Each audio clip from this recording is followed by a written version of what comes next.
So unang-una, saan ba dumadaan ang gas kapag ka nag-overflow ang ating karburador? So ang talagang normal na daanan ng gas kapag ka nag-overflow ang ating karburador ay dito. Magandang araw mga lods, mga idol. Ayan, so meron tayong carburetor dito. So carburador, kung naman tawag dyan, ng 110cc or 100cc. Ito yung mga carburador mga lods, mga idol, na nakakabit sa mga Wave, XRM, yan, basta 110 at 100cc. Ayan, so may issue to mga lods, mga idol, na overflow daw. So dinala ito ng may-ari sa atin na ipapa-check o ipapalinis bakit siya nag-overflow. So napakadelikado mga lods, mga idol, ang overflow sa ating mga karburador dahil may masamang epekto ito. So unang-una, saan ba dumadaan ang gas kapag ka nag-overflow ang ating karburador?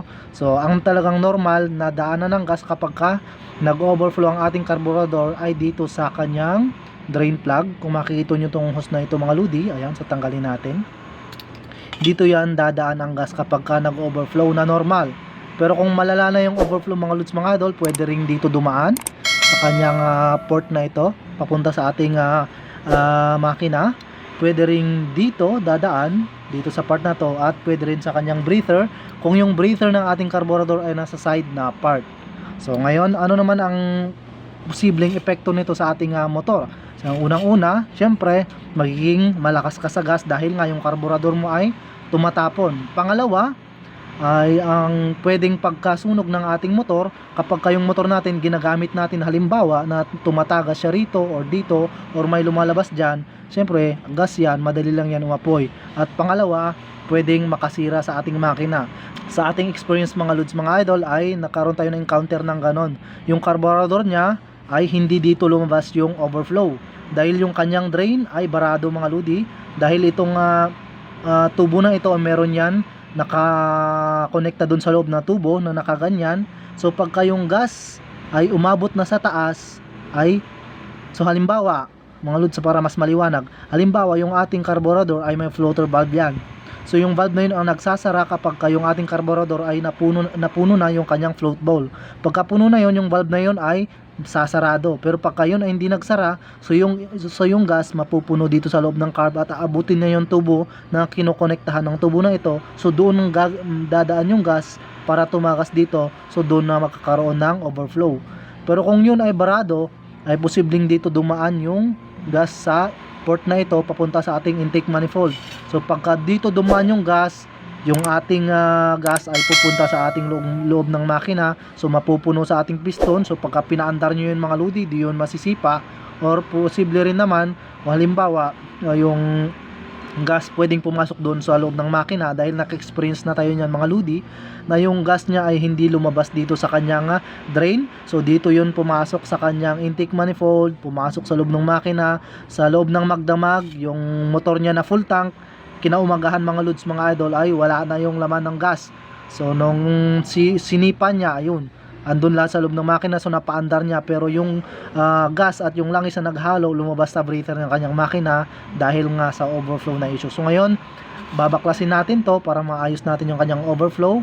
Mache-check natin kung saan nagka-problema, sa kanyang floater valve ba or may bumara lang sa kanyang daanan ng linya. So sa paglinis ng carb mga lods, mga idol, ito lang yung mga tatanggalin nyo sa ganitong carb na pang 110cc at pang 100cc.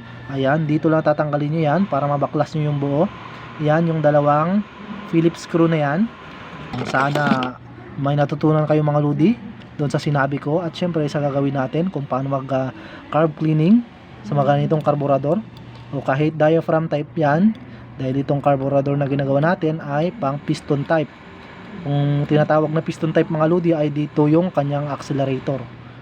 Yung diaphragm naman nasa ibabaw. Wala siyang piston mga lodi, ay tawag ito, wala siyang kable rito. Nasa labas ang kanyang cable, hindi nakapasok sa loob. Andito yun sa side. Dahil hangin ang nagpapaangat sa kanyang karayom or sa kanyang diaphragm. Yun yung diaphragm type. Ayan, tanggalin lang natin yung dalawang bolt. So may tutorial na rin tayo nito mga lodi sa pagbaklas ng carburetor sa diaphragm type. So pakibisita ang ating YouTube channel at yung ating Facebook page, Hajiworks TV. Meron tayong mga tutorial doon. Ayun mga lodi, ito yung sinasabi ko na tubo na nakakonekta rito. So kapag sobrahan sa gas, halimbawa hindi nagsarado tong ating floater dahil may valve dyan, so pagka puno na yung gas, halimbawa yung gas natin na papasok ay mapupuno na itong ating floater valve, ay magsasarado ito. Magsasarado tong floater na ito, itutulak ng gas yan para magsara yung valve dito para hindi mapuno masyado itong floater valve na ito. Pero pagka yung ating floater valve ay hindi nagsara or may kumalso na dumi doon or sira na mismo yung ating floater valve, mapupuno ng maraming gas dito sa loob at dadaan dito sa butas na ito, doon na lalabas sa ating drain. So kahit sabihin mo, kahit patayin mo yung patayan, yung fuel cock, kung puno yung loob ng carburetor, tuloy-tuloy pa rin ang tulo niya dito sa kanyang drain. Ayan, so dito siya pwedeng dumaan kapag ka mag-overflow mga lods mga idol. Kaya check upin natin yung kanyang floater valve kung okay ba, kung wala bang barado o hindi sira. Ayan, so tanggalin nyo lang itong pin na ito, dyan nakalagay, at iangat nyo to kanyang floater. Ayan mga lodi, ito yung tinatawag na floater, at ito yung kanyang floater valve mga lodi. Ayan, ito yung check upin natin kung okay ba. Ito yung nagsasara sa gas. Ayan mga lodi. Ayan, so medyo gastado na siya. Mas advice natin sa may-ari na bilhan ng repair kit to. Sana may budget.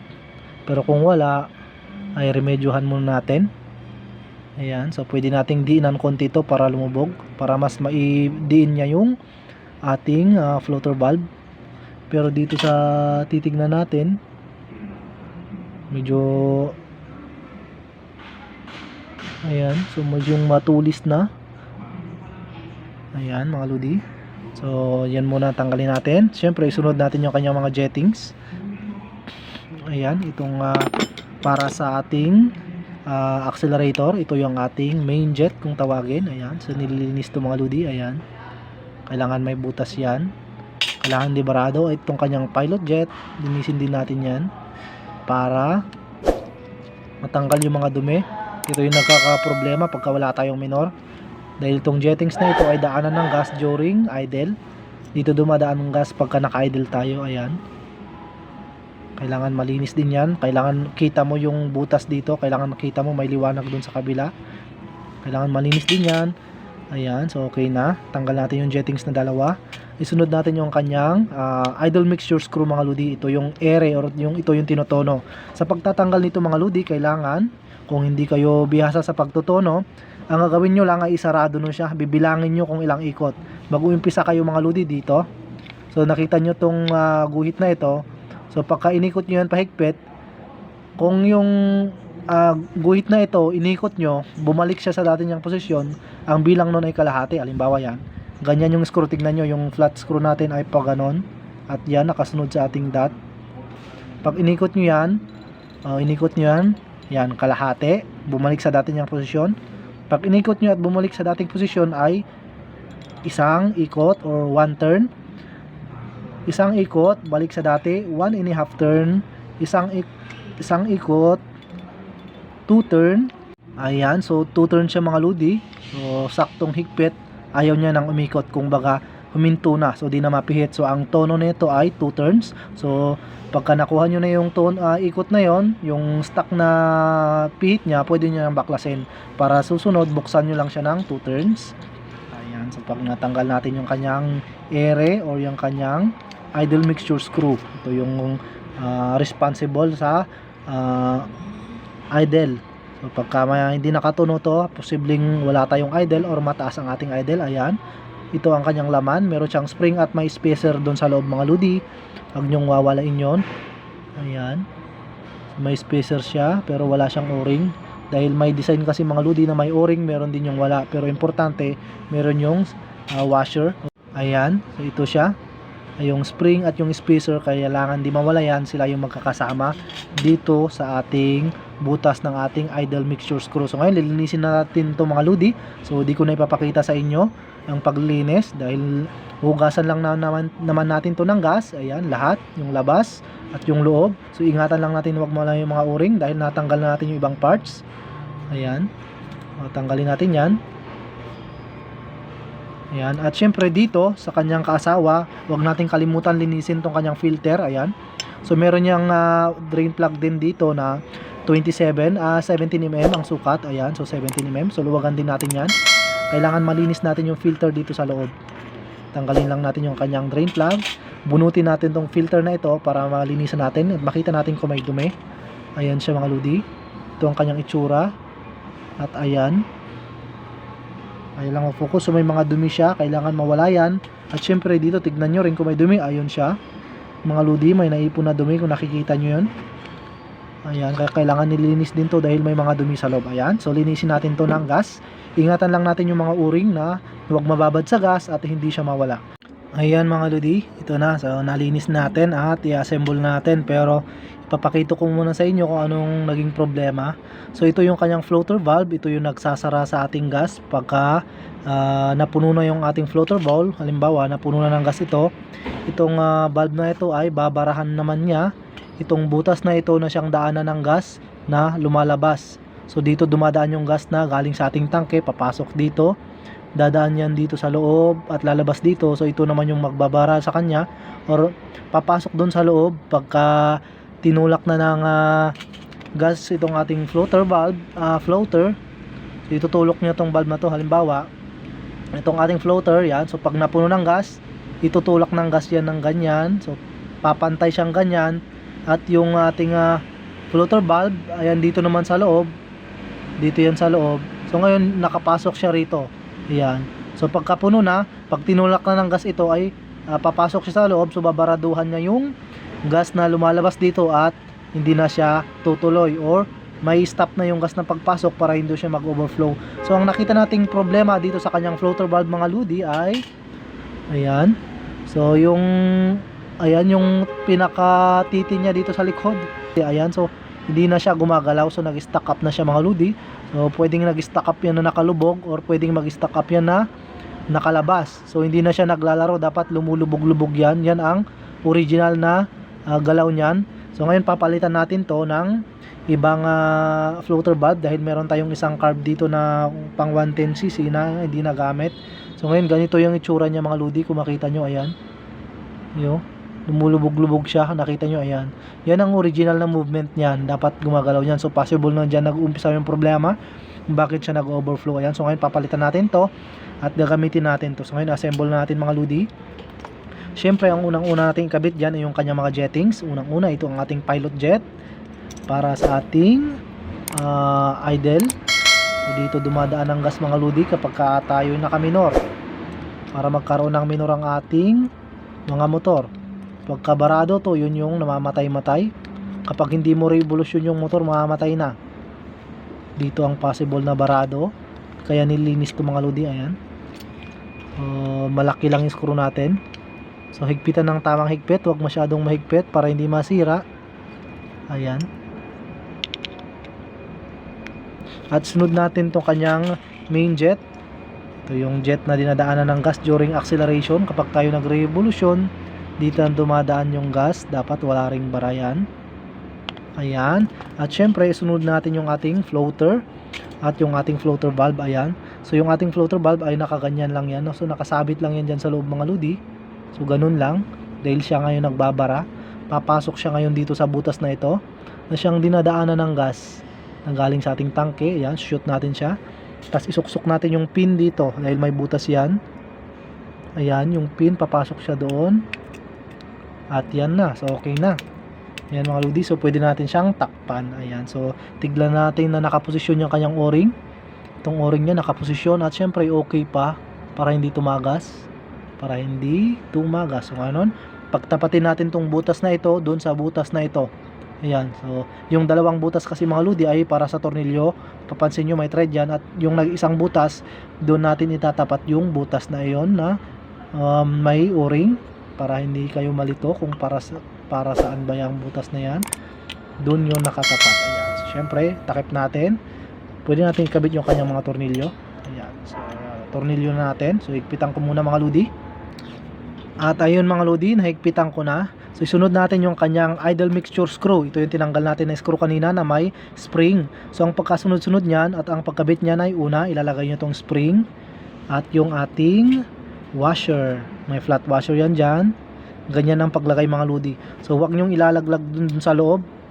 Ayan, so wag nyong ilalaglag doon ang paglagay. Halimbawa, unahin nyong ilagay yung spacer at saka spring doon at ilaglag nyo. So baka tumagilid. Mas maganda ilagay nyo siya dito, screw, saka nyo ipasok. Wait lang mga lodi. Yan, so ilagay nyo siyang ganyan. Halimbawa, nakalagay na siya lahat dito sa may screw na to. Saka nyo ipapasok nyo yung screw ng paganyan para hindi siya malaglag. Ayan. Pag nailagay niya, so pwede nyo nang i-thread. At syempre, i-thread natin sagad hanggang sa di na natin siya maikot. Ayan, so sagad natin na higpitan. So pag di natin maikot, ayan siya. Yan ang sagad niya mga lodi. Hindi na siya maikot. Ayan. Yan yung sarado natin kanina. At tulad ng ginawa natin kanina, buksan natin siya ng 2 turns dahil yun yung standard na tono niya. Itong bago natin minaklas. So kalahati, isa't kalahati, dalawa. Yan mga lodi. So yun yung ganun lang ang pagkakabit pagka nagbabaklas kayo ng idle mixture screw. At sunod natin yung kanyang filter. Ayan mga lodi. So yung kanyang filter or strainer, dito yan nakalagay. Kailangan nililinis din to at nabubunot to mga lodi. Kala nyo baka hindi natatanggal to, tatanggal yan. Ayan. So linisin din yan na walang dumi para hindi malitimitahan naman yung pasok ng gas. Okay na. Wag din nating kalimutan yung kanyang o-ring. May o-ring yan mga lodi. Ayan. Dito yan sa labas niya. O-ring naman yan nung kanyang pinakatakip o yung kanyang pinaka drain plug o yung pinakanyang cover. Ayan. Pag ganyan, tapos saka natin i-thread at higpitan gamit ang 17mm. At yun, okay na. So gayon lang ang paglilinis ng karburador kapag ka nag-overflow. So yung unang-unang i-check natin yan, yung kanyang floater valve. Tulad ng sinabi ko, ito yung unang i-check natin pagka nag-overflow ang motor. Yan. Kung hindi ba sira ito, wala ba siyang sugat. At syempre, kailangan, yung sabi ko, kailangan gumagana yan. Yung pinakabukol niya sa ibabaw o pinaka-rod niya na yan, kailangan lumulubog yan. Lulubog tas lalabas. So ito ang naging problema niya. So possible na naging problema kaya nag-overflow. Ayan mga lodi. So ganun lang ang pag-assemble at pagbaklas ng karburador kapag kayo naglilinis at nag-aayos pagka ito ay nag-overflow mga lodi. So sana may natutunan kayo sa video natin ngayon. Salamat sa panonood mga lods mga idol.